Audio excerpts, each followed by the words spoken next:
So once upon a time in a village called Ebeyi, there was this powerful king who was very hard to be impressed. A very, very powerful king. And he lived in a place called the palace. So the palace was such an esteemed place which had professionals there. Such professionals were lawyers, engineers, and I mean all any other professional you could think of. And it was very hard to get to the palace because you just had to have this credentials to your name. You just had to get these titles and I mean all the certifications you could have. And I mean all the certifications you could have.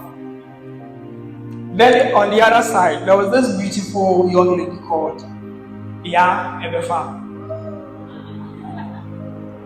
Yes. So I want you guys to take notice of these names, Ebeyeye and Ya Ebefa. So Ya Ebefa was also a hardworking lady, very promising, and almost where she went in the town, everybody was like, yeah, you are the next big thing to happen.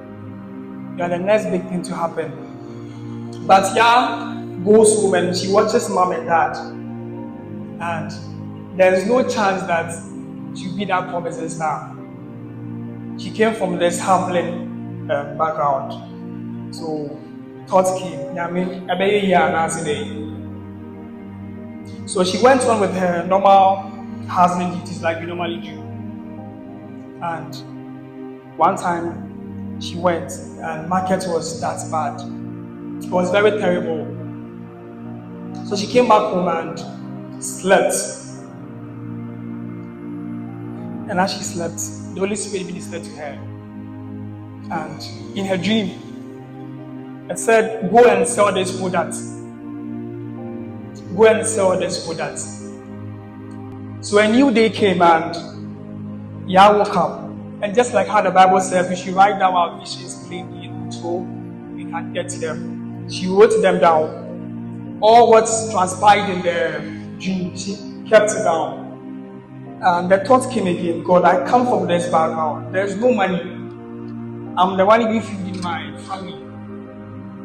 There's nobody to take care of us. How do I get to the palace?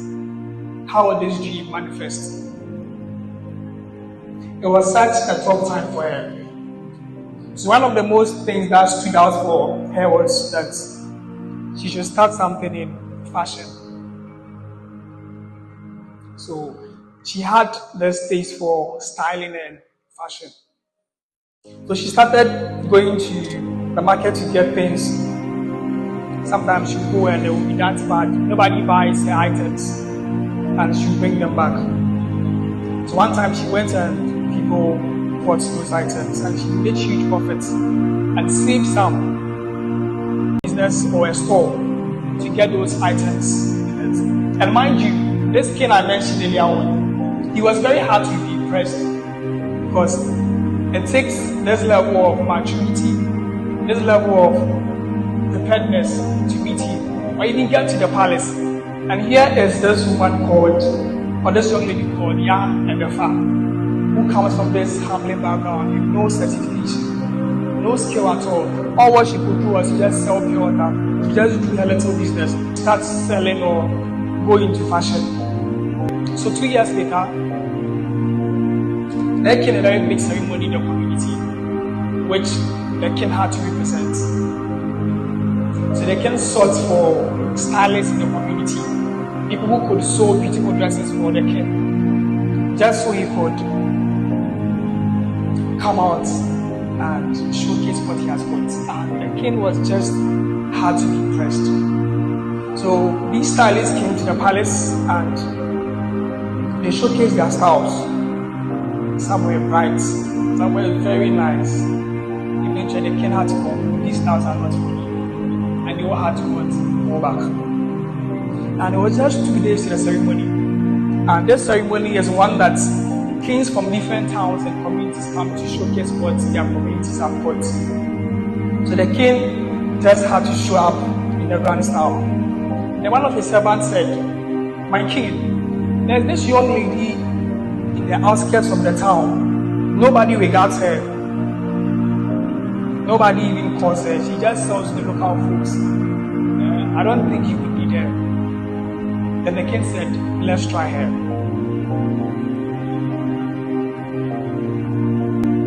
So the messengers went to Yahweh and delivered the message to her.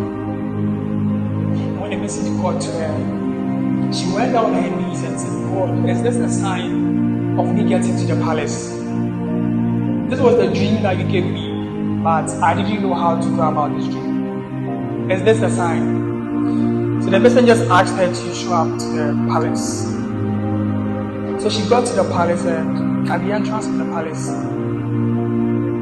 she went up and said, God, is this it? Is this coming to reality?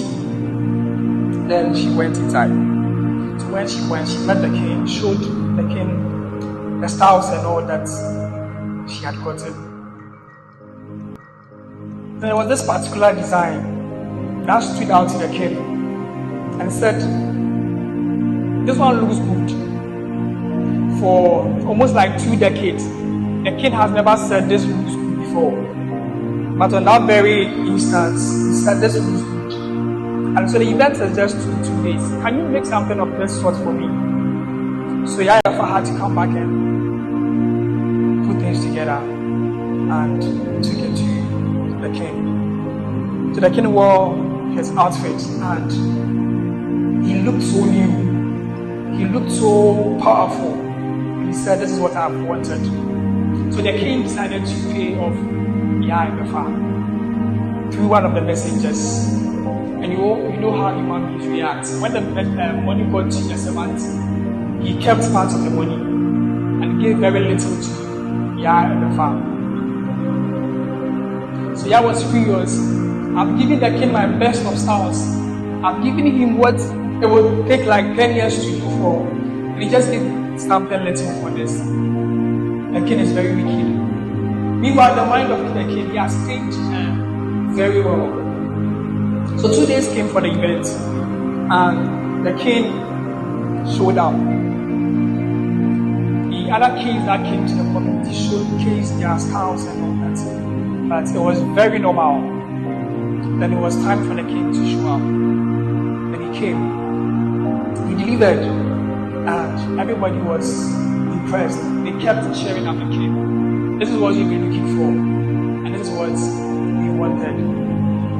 So the event came to an end, and when he came back, he reflected. There were many stylists that came by. Some brought their amazing designs, but none of them stood out. There was that of this very lady that stood out. And I think I need her. I need her not just for one time, but I need her as my stylist.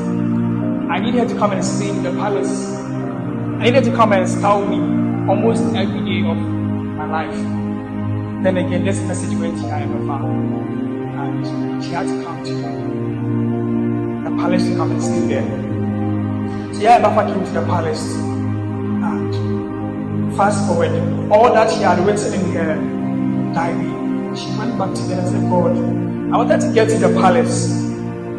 But I had no idea. So faithfulness is a lifestyle thing, or a long life thing. Even as Christians, we can't stop being faithful. There's something we need to do almost every part of our lives. We need to show up for it. They are not of the best convenience, but we have to show up for it every step of our lives as Christians. So we always have to be faithful in our small dealings, at work, in school, in our relationships,